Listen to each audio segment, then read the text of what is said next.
Welcome back to week 4 on the rapture. No! Welcome back. Welcome back to our study on Revelation as we are moving onward.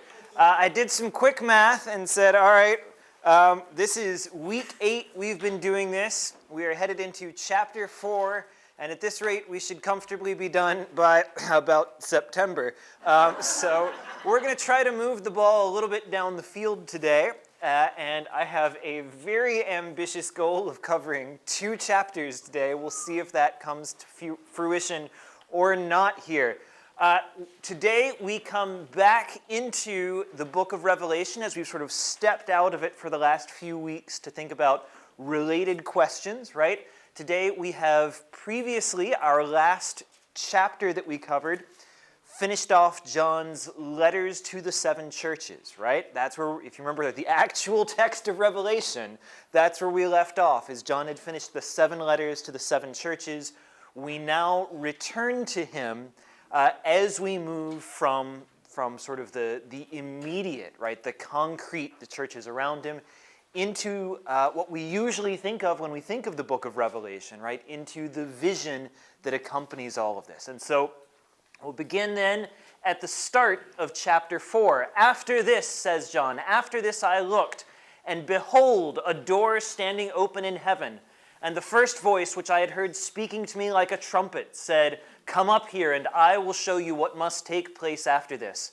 At once I was in the Spirit, and behold, a throne stood in heaven, with one seated on the throne. And he who sat there had the appearance of jasper and carnelian, and around the throne was a rainbow that had an appearance of an emerald. Around the throne were 24 thrones, and seated on the thrones were 24 elders, clothed in white garments with golden crowns on their heads. From the throne came flashes of lightning, and rumblings, and peals of thunder, and before the throne were burning 7 torches of fire, which are the 7 spirits of God. And before the throne there was, as it were, a sea of glass like crystal. And around the throne, on each side of the throne, are 4 living creatures, full of eyes in front and behind. The first living creature like a lion, the second living creature like an ox, the third living creature with the face of a man, and the fourth living creature like an eagle in flight. And the 4 living creatures, each of them with 6 wings, are full of eyes all around and within. And day and night they never cease to say, "Holy, holy, holy is the Lord God Almighty, who was and is to come." And whenever the living creatures give glory and honor and thanks to him who is seated on the throne, who lives forever and ever, the 24 elders fall down before him who is seated on the throne, and they worship him who lives forever and ever. They cast their crowns before the throne, saying, "Worthy are you, our Lord and God, to receive glory and honor and power, for you created all things, and by your will they existed and were created." Chapter 5, then I saw the right hand of him who was seated on the throne. I saw in the right hand of him who was seated on the throne a scroll written within and on the back, sealed with 7 seals. And I saw a mighty angel proclaiming with a loud voice, "Who is worthy to open the scroll and to break its seals?" And no one in heaven or on earth or under the earth was able to open the scroll or to look into it. And I began to weep loudly because no one was found worthy to open the scroll or to look into it. And one of the elders said to me, "Weep no more. Behold, the Lion of the tribe of Judah, the Root of David, has conquered, so that he can open the scroll and its 7 seals." And between the throne and the 4 living creatures and among the elders I saw a lamb standing as though it had been slain, with 7 horns and 7 eyes, which are the 7 spirits of God sent out into all the earth. And he went and took the scroll from the right hand of him who was seated on the throne. And when he had taken the scroll, the 4 living creatures and the 24 elders fell down before the Lamb, each holding a harp and golden bowls full of incense, which are the prayers of the saints. And they sang a new song, saying, "Worthy are you to take the scroll and to open its seals, for you were slain, and by your blood you ransomed people for God from every tribe and language and people and nation, and you have made them a kingdom and priests to our God, and they shall reign on the earth." Then I looked, and I heard around the throne and the living creatures and the elders and the voices of many angels, numbering myriads of myriads and thousands of thousands, saying with a loud voice, "Worthy is the Lamb who was slain to receive power and wealth and wisdom and might and honor and glory and blessing." And I heard every creature in heaven and on earth and under the earth and in the sea and all that is in them saying, to him who sits on the throne and to the Lamb be blessing and honor and glory and might forever and ever. And the four living creatures said, Amen. And the elders fell down and worshipped. Whew. Okay. All right, so chapters 4 and 5. Let's begin. Chapter 4 begins with this declaration. Where are we? Come up here and I will show you what must take place after this. So we move now from a vision of what is, right, the churches as they are, to what must take place after this. We're now looking into the future in some form. Is that form symbolic? Is this, as an amillennial might say, maybe just a description of the sweep of history laid out before John, of the kinds of things that will happen until Christ's final return? Is this something immediate, as a preterist might say, that it is the future of just the next few years into AD 70? Is this some specific event still future? Is it maybe all of these at once? Yes, maybe, to one or more of those, right? But in some sense, this is now a move, a shift from the earth to John's vision now rises to the heavens, right? Where before he has been grounded in Turkey, right, in these 7 churches in Asia Minor, now he comes up into the very throne room of God and begins to see the things that will happen from this more heavenly perspective. Now you remember that in a view that takes, as we've discussed, an early rapture, this is also the moment of the rapture of the church, right? That as John is called up to heaven, so also the church is. Views that would say, otherwise, right, would see this is just John in view here. But either way, this is where we are in verse 1 of chapter 4, this move from the earth to the heavens. I was in the Spirit, and behold, a throne in heaven. Now, to understand any of what John sees here, we move now into the part of Revelation that is most thick with direct references to the Old Testament. And that's going to hold true all the way through to the end of the book. John anticipates that you know your Old Testament, and that when he makes references to events of the Old Testament, that you will catch the passages that he's referring back to. He's not going to footnote them, right? He's not going to give a lot of context on them. He's just kind of every few sentences, he's going to be dropping a new reference to some passage out of the Old Testament. There's a lot of Daniel, as we would expect. There's a lot of Isaiah. There's a lot of Ezekiel. There's a fair bit of the Psalms. But he's just going to go everywhere. And he grabs some passages that maybe we don't naturally think of as he presses forward. One of the things that we see in the vision that John has is that very rarely are these Old Testament references copied directly one-to-one out of whatever they're being taken from.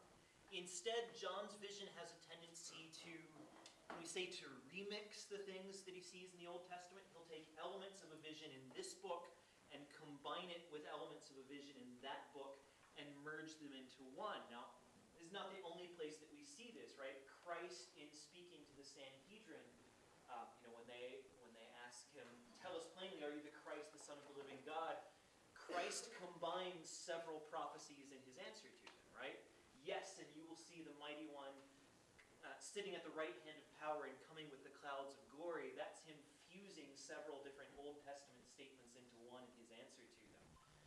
John does the same kind of thing. John is going to take disparate passages from whole different books and combine them into a single declaration. So, for instance, one of the first things that John sees is these 4 living creatures around the throne of God, right? There's a sea of glass, and on each side of the throne of God, there are 4 living creatures full of eyes in front and behind. One like a lion, like an ox, like a man, like an eagle, each of them with 6 wings and full of eyes all around and within. This is a combination of 2 different Old Testament descriptions of the throne of God, probably the 2 clearest descriptions of the throne of God in the Old Testament. One of these comes to us from Isaiah, right? In Isaiah chapter 6, we find Isaiah saying, in the year that King Uzziah died, I saw the Lord high and exalted, seated on a throne, and the train of his robe filled the temple. Above him were the seraphim, which gives us a name for the creatures that John is seeing here, perhaps. Above him were the seraphim, each with 6 wings, just like John's vision, right? In Isaiah's vision, the seraphs have 6 wings. 2 they cover their faces, 2 they cover their feet, 2 they use to fly, and they call to one another, "Holy, holy, holy is the Lord Almighty," the exact declaration that John says these 4 living creatures never cease to make before the throne. But in Isaiah's vision, we at least presume that these are human-looking figures, right? There's no description otherwise apart from the wings, right? John then combines that with other passages that I have neglected to include the other piece of it here, so we'll have it in a bit, that there's this second piece here from Ezekiel, right? That Ezekiel has this matching prophecy of these 4 living creatures that he sees, but when Ezekiel sees them, each of the creatures has 4 faces, right? There's 4 creatures, each with 4 faces. When John sees them, they're 4 separate creatures, each with 1 face, right? And so it's not an exact match. He doesn't just photocopy Ezekiel and say, let's stick that in here, but he's referencing clearly back to, right? He's evoking these passages in a way that a good reader of the Old Testament should catch, that both of these are in view, that both of the visions of the throne of God are kind of combined into one here. Does that make sense as far as it goes? We're going to come back for Ezekiel in just a minute here. But these are not the only passages he's grabbing. We could also point to, so look at John's description here. He says, around the throne are the voice of many angels, numbering myriads of myriads and thousands of thousands. Now that word that's being translated myriads there is about the closest we get to the word for 10,000. Right? It's the same references that would appear back in the translations of Daniel chapter 7, where Daniel again sees the Ancient of Days take his seat, his clothing white as snow, his hair like pure wool, his throne was fiery flames, its wheels were burning fire. 1,000,000 served him, and 10,000 times 10,000 stood before him. And so John says basically the same thing. Myriads of myriads, 10,000s of 10,000s, and thousands saying with a loud voice, "Worthy is the Lamb who was slain." And so all of this then is in view, all this being combined in. By the way, some of these other references, very commonly in these passages, we see this idea of the throne being like fire, right? We go back to John's description. And John doesn't have fire in quite the same way, but these stone references, there's lots of red stone here, this jasper and carnelian. There's lots of implication of a glowing red stone there. So there's that same idea of a fiery appearance, right? A glowing light coming out of the throne in the same way as Daniel does in his description here, or at least a similar kind of thing. Here we are. Here's Ezekiel. Ezekiel gives us our other key passage. "I looked," says Ezekiel, "and I saw a windstorm coming out of the north, an immense cloud with flashing lightning, surrounded in a brilliant light.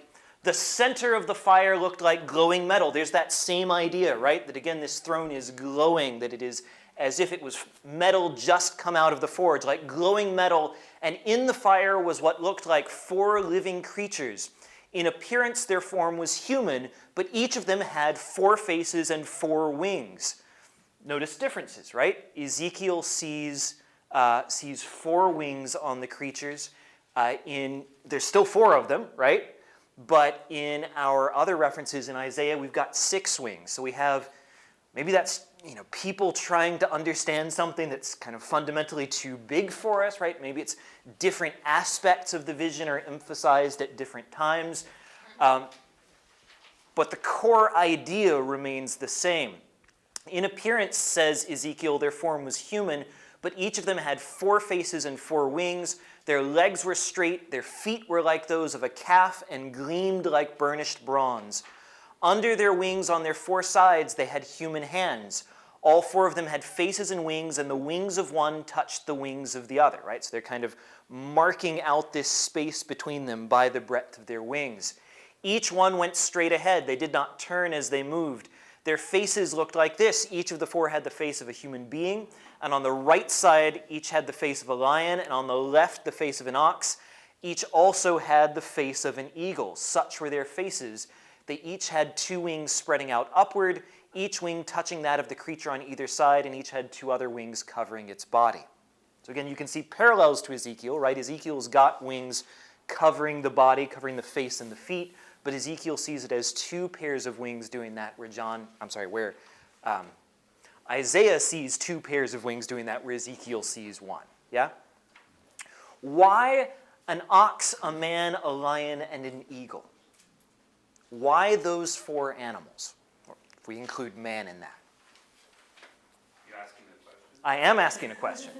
I think I heard it said that the ox is like a steadfastness and a strength, a lion is courage, and an eagle is swift and running to do the work of the Lord, and a man has intellect, something of that nature. Okay, so attributes that we can capture of each of those 4 to say the strength of the ox, the courage or the ferocity of the lion, the swiftness of the eagle, the intellect of man, something maybe symbolizing the virtues of these four different animals, these 4 different kinds of beings being encapsulated in one, in these seraphim who are themselves just servants of the one who sits on the throne, right? If they're all these things, if they're superlative in all this, how much more than the one who sits on the throne? Good. Other aspects that we might catch by these four representations. The lion often represents royalty, but the eagle also often represents like farsightedness. Yeah, good. So we could think of different kinds of virtue that these symbols might capture, of the eyes of the eagle that he can see from so far away, the royalty of the lion. Royalty is an idea I want to strike on here. What many commentators see here is an idea of 4 kings of 4 different spheres of creation, right? That the eagle is the mightiest thing in the sky. He is in some sense the king of the sky. The lion, the king of the wild beasts, right?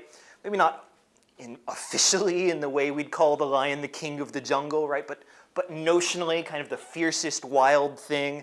The ox, the strongest of the domesticated animals, right? Of everything that we could think of as being a tame creature, the ox is the strongest or the most powerful. And then man, kind of king of everything else, right? Man, king of the organized order, right? The civilizational order. And so you could see these as 4 spheres of authority here that are being marked out. And whether we see this as the attributes of the beasts that give them that authority, or just the idea of rule over these 4 areas, whatever it is, the beasts seem to be catching, or the 4 faces seem to be catching these 4 different attributes of rule, these 4 different attributes of power, again, not ultimately as ends in themselves, but as mere servants of the one that sits on the throne, right? Okay, good. But again, you can see lots of parallels in the description, right? 3 different authors here between Ezekiel, between Isaiah, between John, all referencing back to very similar attributes of the appearance that we've caught. Let's go a little further, I think, in Ezekiel. Couple other things to catch. One of the things that Ezekiel says is that as he looked at the living creatures, he saw that each of them was next to a wheel on the ground beside each creature with its 4 faces. This was the appearance and the structure of the wheels. They sparkled like topaz, and all 4 looked alike. Each appeared to be made by a wheel intersecting a wheel, right? So I think the way this is usually pictured is you've got kind of one wheel running in the horizontal like so, and then another one maybe going like this, right? So the 2 wheels kind of crashed into each other at right angles is the way I've usually seen this pictured. A wheel intersecting a wheel. As they moved, they would go in any of the 4 directions the creatures faced. The wheels did not change directions as the creatures went. Their rims were high and awesome, and all 4 rims were full of eyes all around. So take that picture of a wheel, now put eyes all over it. Why are their wheels full of eyes? So they can see where, so they can see where they're going, right? So Ezekiel emphasizes in his description the speed with which the throne goes wherever it wants. That just kind of from one moment to a next, in a thought, the four beasts and the throne travel in any direction they want as fast as they want to go. And so the wheels, the description of the wheels here, seems to have some idea of that promise of mobility, right? God's throne is not a car, right? It is not properly just rolling along the road here, but there's an image of its ability to go any way it wants to go, right? The wheels point in all directions. The wheels travel at lightning speed, right?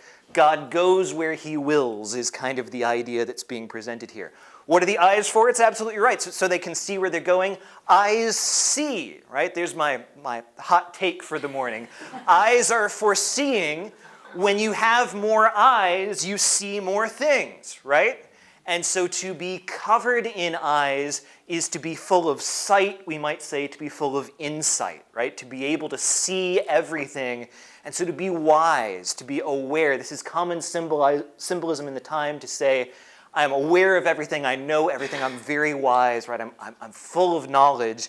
Even the wheels in this description are full of knowledge, right? Even they are wise. John, of course, does not give us the wheels. There's no clear description of the wheels in his discussion, but what does remain?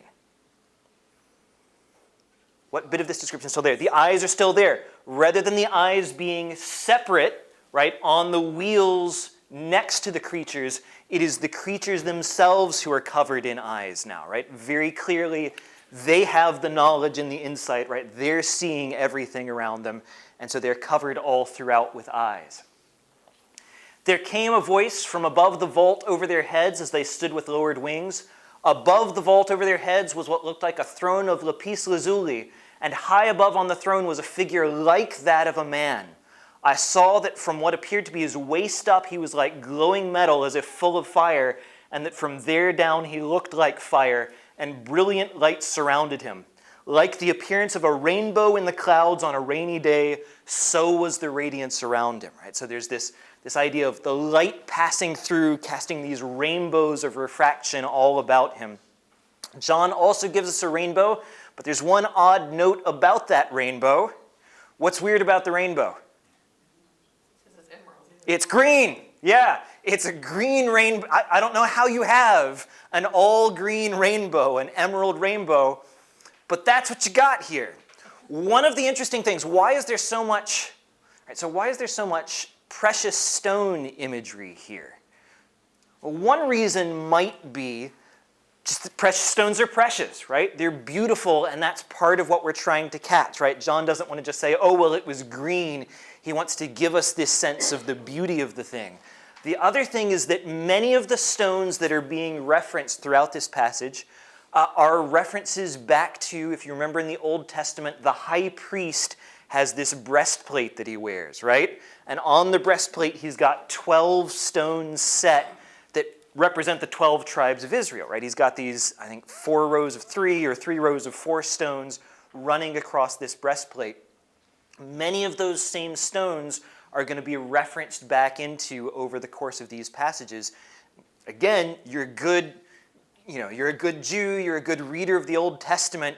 You catch these callbacks to, okay, this stone is part of my unification, right? Part of Israel's unification into this description here, into the fulfillment of the shadow of that garb being worn by the priest of old. Does that make sense?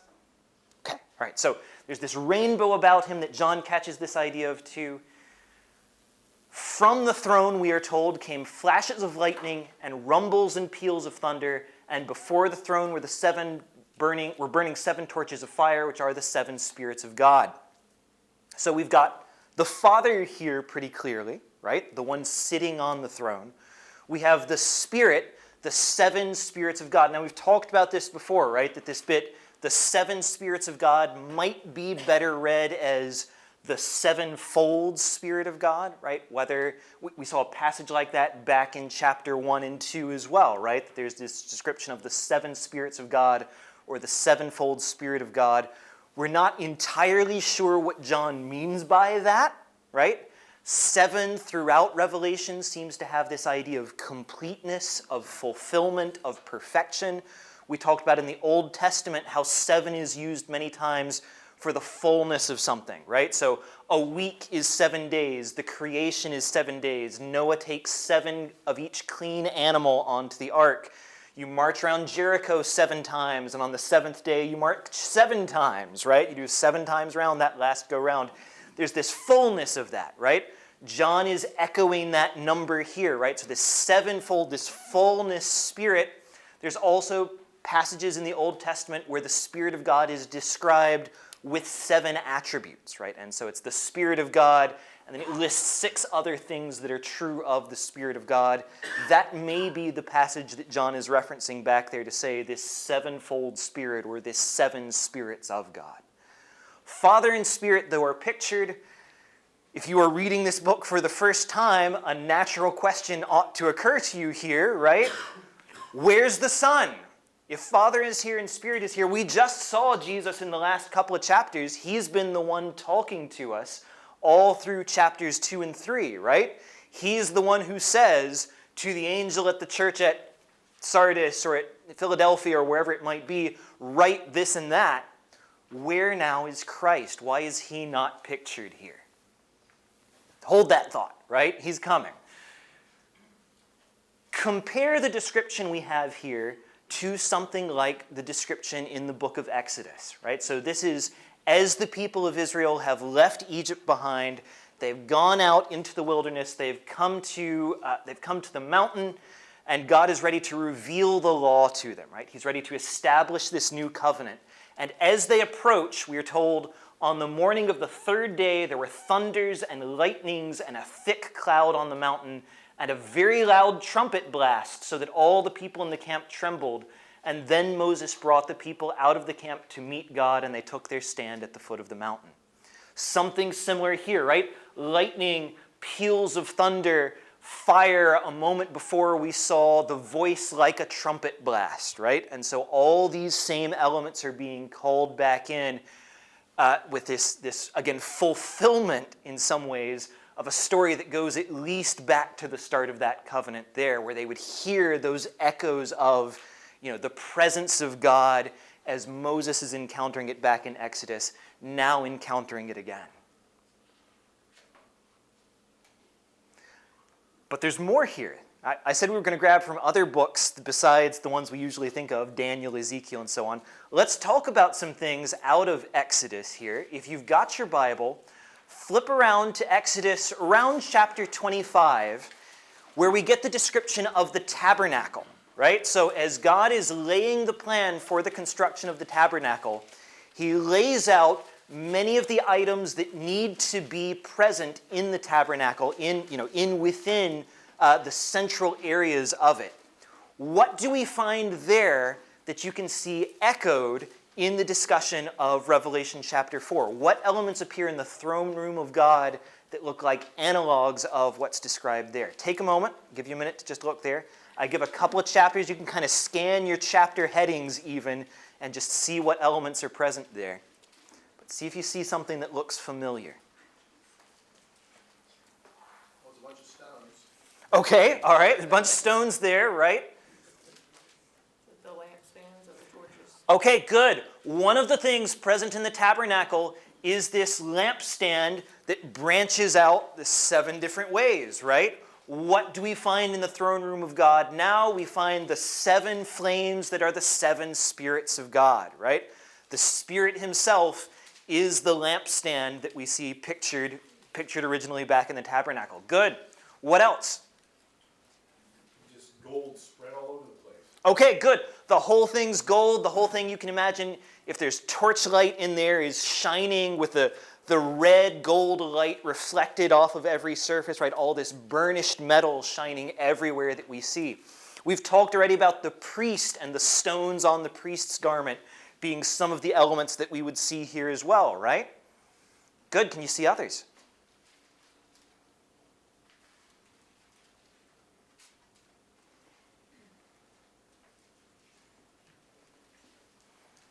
We have the cherubim on the Ark of the Covenant with their wings stretched out toward each other. Okay, good. Let's not miss this, right? What's the picture of the throne room of God?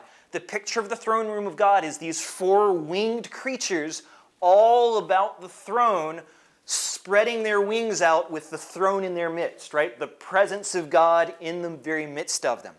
What do we find in the discussion in Exodus? What do we find in the discussion of the creation of the Ark of the Covenant, right?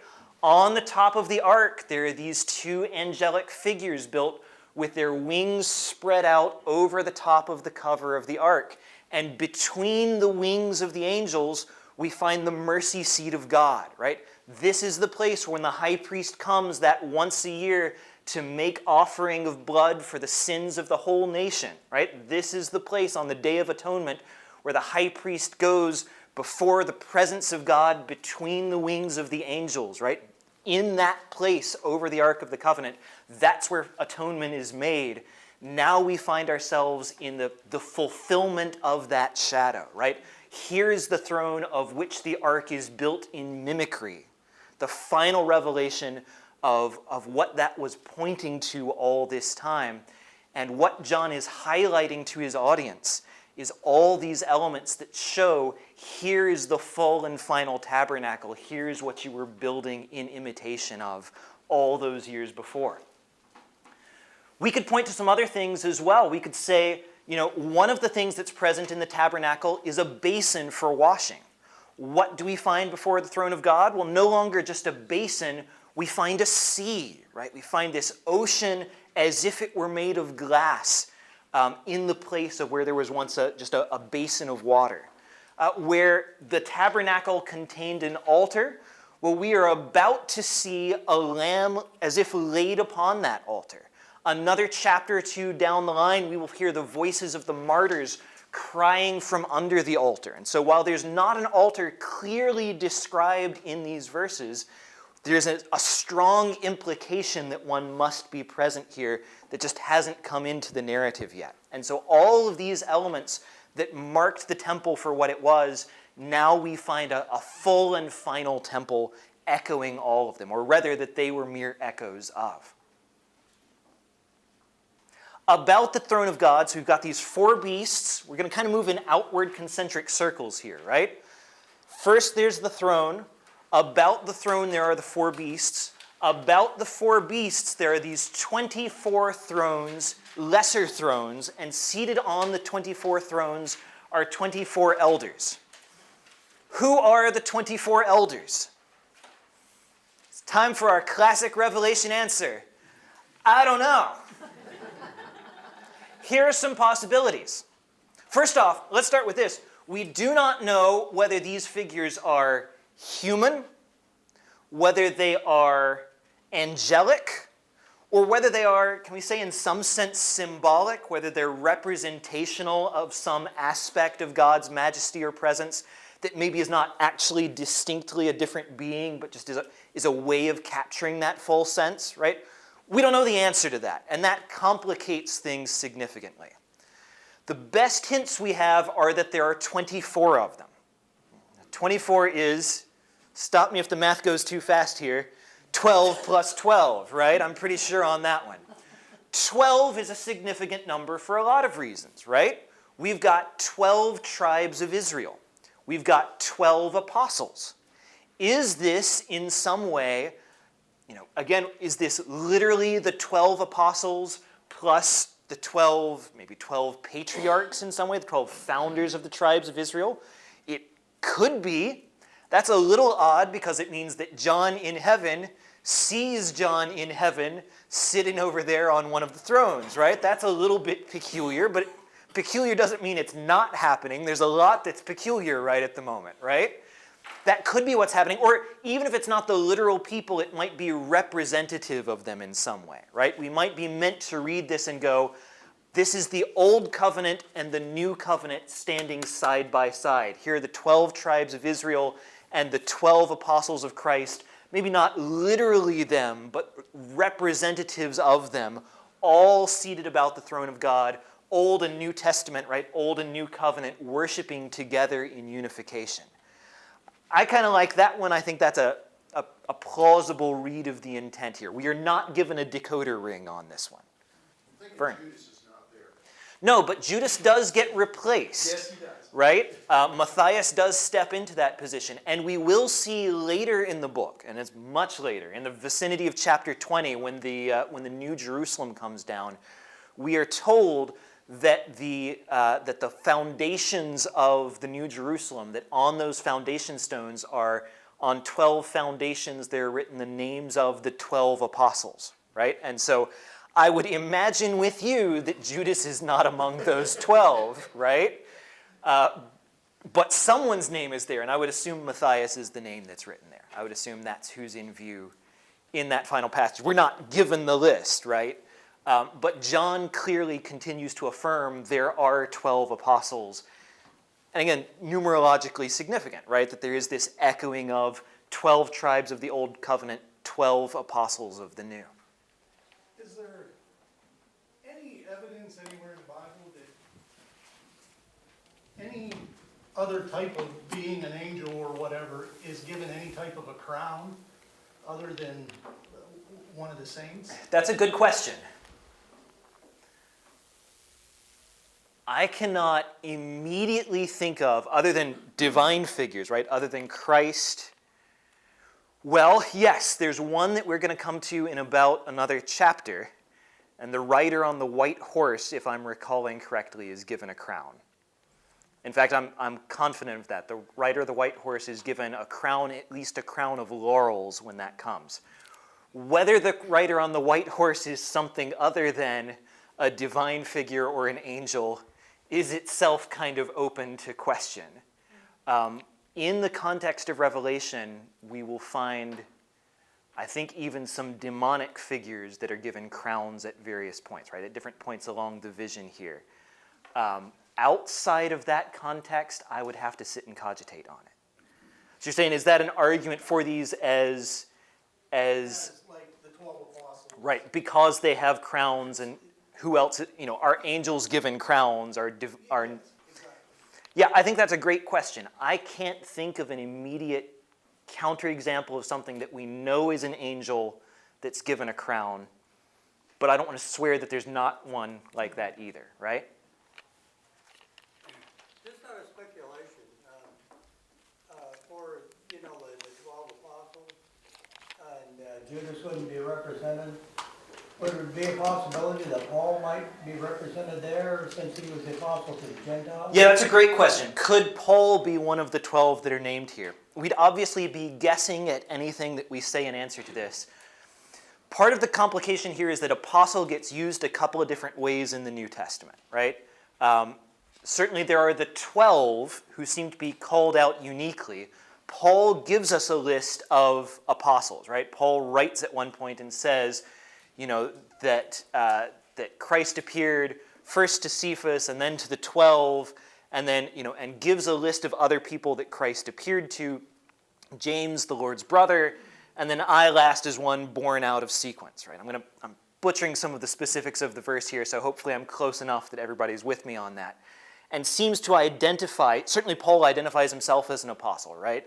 James, the brother of Christ, is not one of the 12, but seems to be called out as an apostle.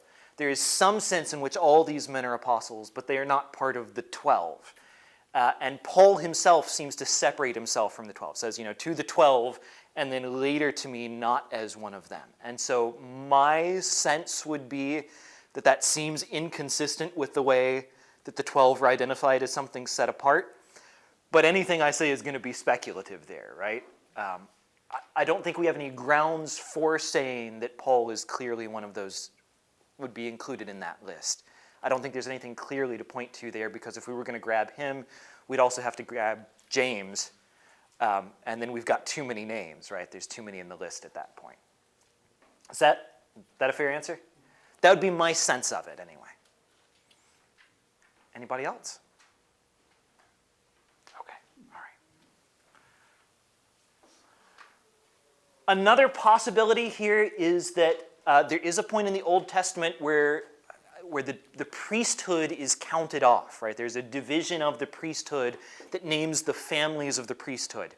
And this splits, again, 24 ways. There are 24 subfamilies identified in that numbering off. And so another way of counting the 24 elders here might be that this is priestly language. We are in the final temple, right? This is priestly language to say, here are the 24 divisions of the priesthood arrayed around it. Maybe it's both, right? There might be multiple fulfillments of this in view here. Certainly if God has providentially arranged all these things, he can make 24 be a fulfillment of as many of them as he wants, right? He can make them all fit at the same time. They are given a crown here. A crown of laurels is the idea. So this is the crown like what you give to someone. You know, you can picture, you know, the Caesars wearing this, right? But don't picture like ye old medieval kingly crown with the golden points coming out of it, right? This is more like you have run the race successfully, right? It's that kind of a crown, this crown of leaves that's placed on them. Their task, even though it's golden, right? That's the image of it. Their task is to put those crowns before the throne. They surrender these honors to God and say, you are worthy, our Lord and God, to receive glory and honor and power. They are described as wearing white robes. White robes are another of those symbols that's going to recur repeatedly throughout the book. We've bumped into it already, in fact. Back in chapter 3 in the letters to the churches, one of the promises is that the victorious one, like those wearing the crown of laurels, right? The victorious one will be like them dressed in white, right? So there's a promise of white robes. In Revelation 6, there are martyrs under the throne, right? You can picture these martyrs crying out to God, asking how long before he avenges their deaths, their murders. And the martyrs are given white robes and told to wait a little bit longer before justice will be done for them. In chapter 7, there's a great multitude all dressed in white robes. This seems to be something like the church pictured here. So these white robes are this symbol of purity. They're this symbol of cleanliness. We are told in one case that the white robes are washed in the blood of the Lamb. Right? So there's this idea of sanctification, of being made clean by the blood of Christ that seems to be connected with this imagery here. Whoever the elders are, they are cleaned, and perhaps that's again an argument for at least their representation of humanity, whether or not they are individual humans themselves, that there's some aspect of the church or of the unified Israel and church together as those washed by Christ. Perhaps that's in view by this description. Anybody before I move onward? Because that's chapter 4. We got one of them at least today. Yeah? I've never really understood chapter 6, verse 11 there. If you're in heaven, why does justice from what happened here on earth really matter anymore?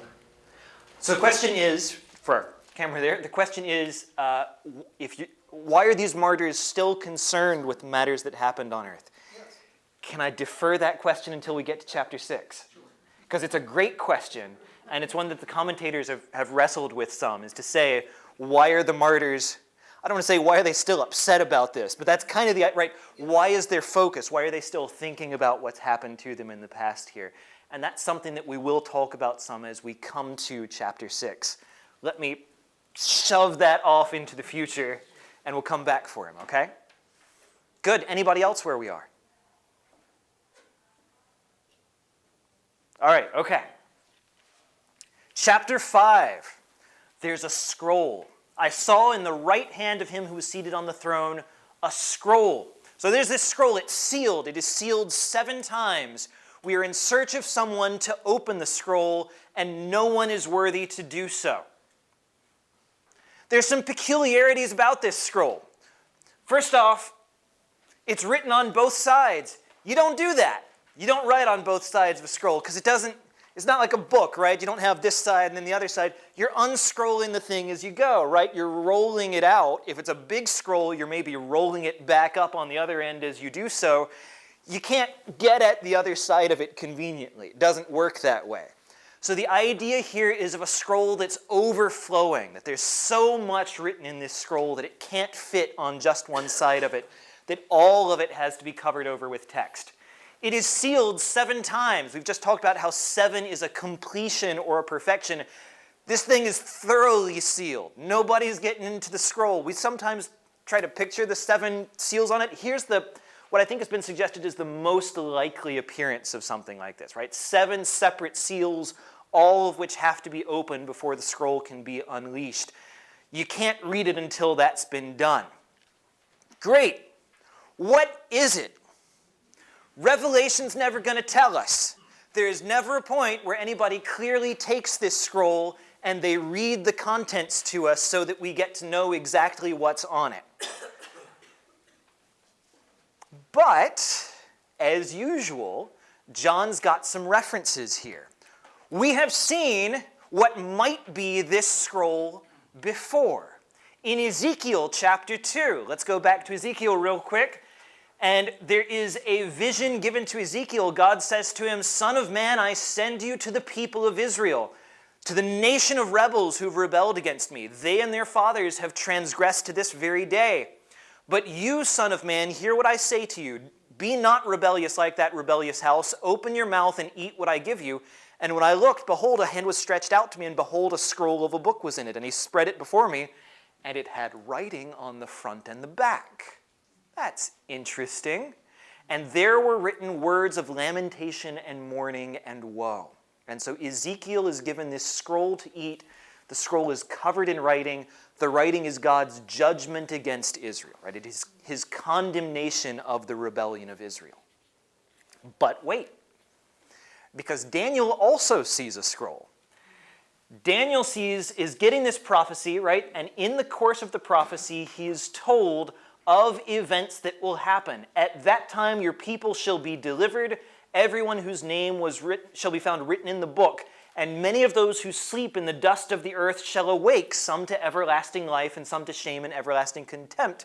That's interesting. That sounds like things we're going to get to eventually in Revelation, right? And what is Daniel told? Those who are wise shall shine like the brightness of the sky above, and those who turn many to righteousness, and like the stars forever and ever. But you, Daniel, shut up the words and seal the book until the time of the end. And so, if this is our reference, and certainly John's not shy about referencing back to Daniel, Daniel has sealed up a book. John now is seeing a sealed scroll and is watching the scrolls on the book of the time of the end being opened back up again. So either or both of those may be in view here, right? Okay, so what is it? Here's some possibilities. One argument is that the scroll is itself either the scriptures or at least the text of Revelation. That this may be Revelation itself is being unsealed, right? The book that John is writing is the book that John is seeing unscrolled here, right? Unsealed here. That's one possibility. Another possibility is that this is connected with God's judgment upon Israel, right? That this is at least as it is in Ezekiel, God's scroll of judgment, right? His pronouncement of the wrongs on Israel. That it is perhaps his final divorce from the nation of Israel. One commentator's reading of it is that this is a scroll of divorce, that this is a marking of saying, you know, you've gone too far, basically, right? This is the end of my patience with you. This is our final separation. Another possibility is that it is simply his decree of this period, right? That is his decree of what's about to take place, not the literal text of Revelation, but a statement of the things that will now happen. Which of those do we think it is? Well, if you're in the post-millennial perspective, then the rest of Revelation is about what? What's the primary view for a post-millennial? When do the events concern? Say again? Okay, the final days of this age, but for a post-millennial, this age comes to an end real soon, right? When is the end of the age in the post-millennial view? It's AD 70. It's the fall of Jerusalem, right? We know in history that in AD 70, the armies of Rome march against Jerusalem and they utterly overthrow it. There is great catastrophe. There's slaughter. There's fire. The temple is burned to the ground, right? There's this great destruction and ruination of Israel. If you think Revelation is mostly about that event, right? If it's John's prophecy of judgment against Israel, then these might be what the scroll is. The scroll is that record of judgment against Israel for their sins. If you are a premillennial, right? If you think Revelation is mostly about future events, that doesn't make nearly as much sense, right? In that view, we're more likely looking at a description of what must take place as God's final judgment on the world as a whole. So our reading of the book as a whole is going to affect what we think is going on with the scroll. This you don't have in your slides in front of you. These are my bonus slides. Let me look at an argument for and against there. What reason might we have for taking the postmillennial reading and saying this is a scroll of judgment against Israel? Well, begin in Ezekiel, right? The clearest reference here to a scroll written front and back is Ezekiel's scroll of judgment. Ezekiel's scroll of judgment is unambiguously a scroll of judgment against Israel, right? We are explicitly told that is its function. Further, the books of the New Testament are clear that Israel in these days is coming under judgment for its sins, right? That is unambiguous in the text. Christ in Luke chapter 11, speaking to the lawyers of Israel that are coming to him with questions, he says, God has said, I will send them prophets and apostles, some of whom they will kill and persecute, so that the blood of all the prophets shed from the foundation of the world may be charged against this generation, from the blood of Abel to the blood of Zechariah. Now, if you've got your Greek Old Testament, your Septuagint Old Testament in front of you, and you mark Abel, of course, is at the very, very beginning of that.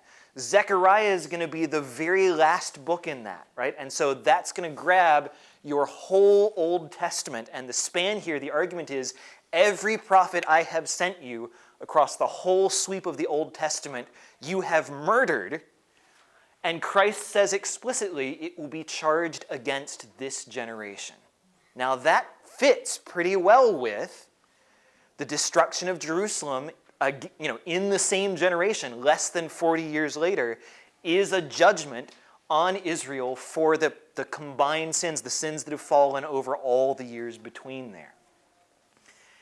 Revelation 2 itself, right? Earlier in the same book, we see a letter from Christ to the churches, where Christ speaks of those who say they are Jews and are not, but are a synagogue of Satan. Why would Christ describe people claiming to be Jews who are truly a synagogue of Satan? Well, think through the events in the life of Paul as described in Acts. What happens to Paul as he goes to lots of different cities? He starts preaching the word of Christ, and in many cases it's the Jews of those cities who turn to the Roman authorities and say, look, you got to lock this guy up, right? You got to get rid of him. And so the preterist reading of this, right, the post-millennial reading would be to say, in many cases, the Judaism of John's day has signed on with pagan Rome against Christianity, right? It is utilizing the apparatus of the state in order to persecute and to drive out Christianity, most purely, of course, in the crucifixion of Christ, right? That there it is the Jewish leaders who invoke the Romans in order to do what they cannot and to put someone to death. And so in the preterist reading, this works really nicely, right? I mean, it's terrible, right? But it fits pretty cleanly as this is the scroll of God's judgment for all these things carried out. On the other hand, Daniel's scroll concerns the time of the end, and an end that involves many sleeping in the dust of the earth coming back to life again, which does not happen in AD 70. Right? That doesn't take place there. And so, if we think the Daniel interpretation dominates. Daniel's scroll is not a scroll of judgment against Israel. In fact, Daniel's scroll is a scroll of deliverance for Israel, isn't it? Right? In those days, your people shall be delivered. Everyone whose name shall be found in the book. Those who are wise shall shine like the brightness of the sky above. This is not a scroll of judgment against the people of Israel. This is a scroll of promise. Now, maybe that promise is extended beyond Israel itself. Maybe it's a promise now for all the church. But if the Daniel passage dominates our reading of this, it doesn't make sense to look at that and say, well, this is just God's punishment on Israel. Again, in Romans 11, we have this promise of Paul, right? Paul promises and says that God has hardened Israel in part in order to make the Gentiles jealous, but that in the end, God will call them back again, right? That they will be grafted back into this tree of salvation. They, that is, the people of Israel, they are beloved for the sake of their forefathers. For the gifts and calling of God, he says, are irrevocable, right? God cannot, will not, in his character, divorce his people. His calling to them is irrevocable, and indeed, they have been made disobedient in order that mercy shown to you, they may also now receive mercy. For God has consigned all to disobedience that he may have mercy on all. And so Paul seems to promise this time of a return of Israel, right? This future calling together of the Jews as a people back to following Christ again. If that's the case, well, that is, again, has never happened in any of the intervening years.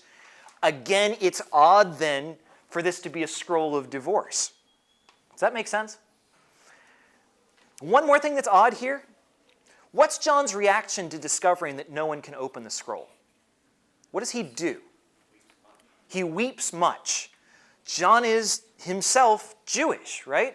He's lived in Jerusalem for at least some period of time because the Jews spend some time there.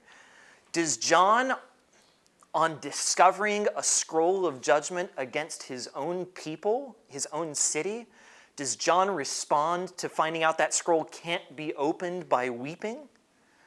Maybe he does, but that seems like an odd reaction, right? Even, we can point to our nation and say there's all kinds of wicked things done in our country, right? But if I said, God's got a scroll of terrible plagues he's going to unleash on your country, would you weep because that scroll can't be opened yet? I don't know that we would, right? And so I struggle a little bit with the reading of this as judgment on Jerusalem just because of John's reaction to it. That seems peculiar to me. But that's not a proof, right? And so these are kind of the two contrasting perspectives. Which you think is happening here is going to affect a lot of what you think is happening elsewhere. Yeah, Angela. Is it possible that it's got a mixture of both? It is always possible that it is a mixture of both, right? It is always possible that in view here is both something like a temporal punishment on Jerusalem and an ultimate judgment of the world. But then I think you have to ask, what is John reacting to, right?